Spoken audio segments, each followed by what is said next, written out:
کسی کس را ضعیف و خوار و معزول میکند، به کسی پیوسته دل را غرقه خون میکند.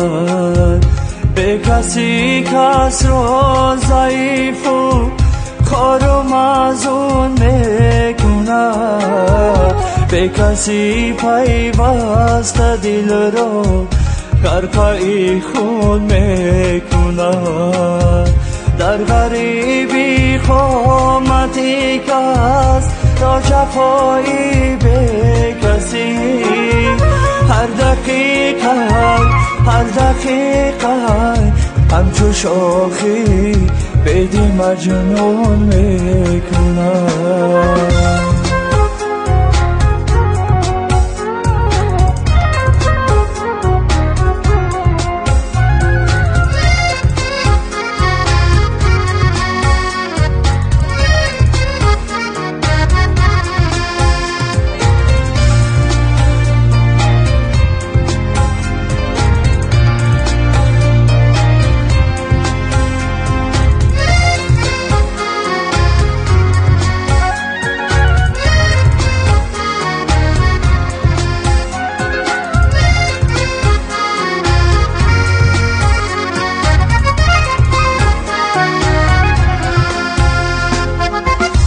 کسی دستی به کسی می سوزد از پا بسر، گیره ها بر حال زارش آبی جیهون می کند.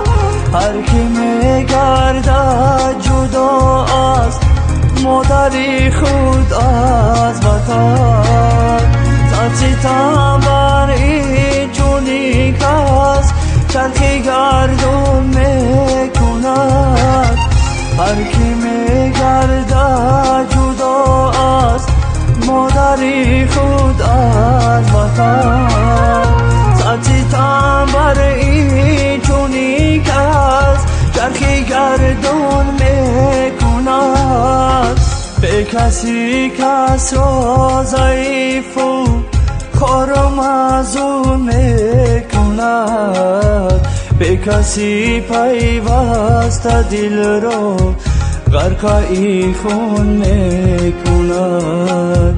به کسی کس را ضعیف و خوار و معزول میکند، به کسی پیوسته دل را غرقه خون میکند.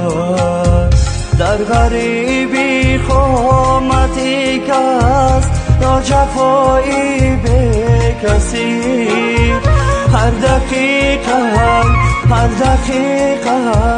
همچو شاخی بدی مجنون میکند. در غریبی خامتی کس را جفایی به کسی، هر دقیقه همچو شاخی بدی مجنون میکند.